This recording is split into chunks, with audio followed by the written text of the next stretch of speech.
Item ಯಾವುದೇ ಇರಲಿ try ಮಾಡಿ ಆಚಿ ಚಿಕನ್ ಮಸಾಲಾ. ಬೆಂಗಳೂರಲ್ಲಿ ಆಟೋ ಗ್ಯಾಸ್ ದರ ಏರಿಕೆಯಾಗಿದೆ. 90 ರೂಪಾಯಿ ದಾಟಿದೆ ಆಟೋ ಗ್ಯಾಸ್ ದರ. ಯುದ್ಧದಿಂದ ದಿನದಿಂದ ದಿನಕ್ಕೆ ರೇಟ್ ಜಾಸ್ತಿ ಆಗ್ತಾ ಇದೆ. ಬೆಂಗಳೂರಲ್ಲಿ ಆಟೋ ಗ್ಯಾಸ್ ದರ ಏರಿಕೆಯಾಗಿದೆ. 90 ರೂಪಾಯಿ ದಾಟಿದೆ ಆಟೋ ಗ್ಯಾಸ್ನ ದರ. 90 ರೂಪಾಯಿ 10 ಪೈಸಕ್ಕೆ ಏರಿಕೆಯಾಗಿದೆ. ಹೀಗಾಗಿ ಆಟೋ ಚಾಲಕರು ಶಾಕ್ ಆಗಿದ್ದಾರೆ. ಫೆಬ್ರವರಿಯಲ್ಲಿ 56 ರೂಪಾಯಿ ಇತ್ತು, ಆದರೆ ಇದೀಗ 90 ರೂಪಾಯಿ ಆಗಿದೆ. ಇವತ್ತು ಮತ್ತೆ ಏರಿಕೆಯಾಗಿದೆ. ಹೀಗಾಗಿ ಆಟೋ ಚಾಲಕರು ಕಂಗಾಲಾಗಿದ್ದಾರೆ. ನಿನ್ನೆ ಗ್ಯಾಸ್ ದರ 89 ರೂಪಾಯಿ ಇತ್ತು, ಇವತ್ತು ಮತ್ತೆ 1 ರೂಪಾಯಿ ಏರಿಕೆ ಆಗಿರುವಂಥದ್ದು. ದಿನದಿಂದ ದಿನಕ್ಕೆ ಈ ಯುದ್ಧದ ಎಫೆಕ್ಟ್ನಿಂದ, ಅಂದರೆ ಮಧ್ಯಪ್ರಾಚ್ಯದಲ್ಲಿ ಯುದ್ಧದ ಎಫೆಕ್ಟ್ನಿಂದ ಬೆಂಗಳೂರಲ್ಲಿ ಅಥವಾ ಭಾರತದಲ್ಲಿ ಕರುನಾಡಲ್ಲಿ ಈ ರೀತಿ ಎಫೆಕ್ಟ್ ಆಗ್ತಾ ಇದೆ.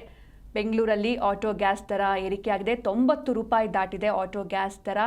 90 ರೂಪಾಯಿ 10 ಪೈಸೆ ಏರಿಕೆಯಾಗಿದೆ. ಹೀಗಾಗಿ ಆಟೋ ಚಾಲಕರು ಶಾಕ್ ಆಗಿದ್ದಾರೆ. ಇನ್ನು ಕೆಲವೊಂದಿಷ್ಟು ಕಡೆ ಸ್ಟಾಕೇ ಇಲ್ಲ, ನೋ ಸ್ಟಾಕ್ ಎನ್ನುವಂಥ ಬೋರ್ಡ್ ಕಾಣಿಸ್ತಾ ಇದೆ. ಫೆಬ್ರವರಿಯಲ್ಲಿ 56 ರೂಪಾಯಿ ಇತ್ತು ಅಷ್ಟೇ, ಆದರೆ ಇದೀಗ 90 ರೂಪಾಯಿ ಆಗಿದೆ.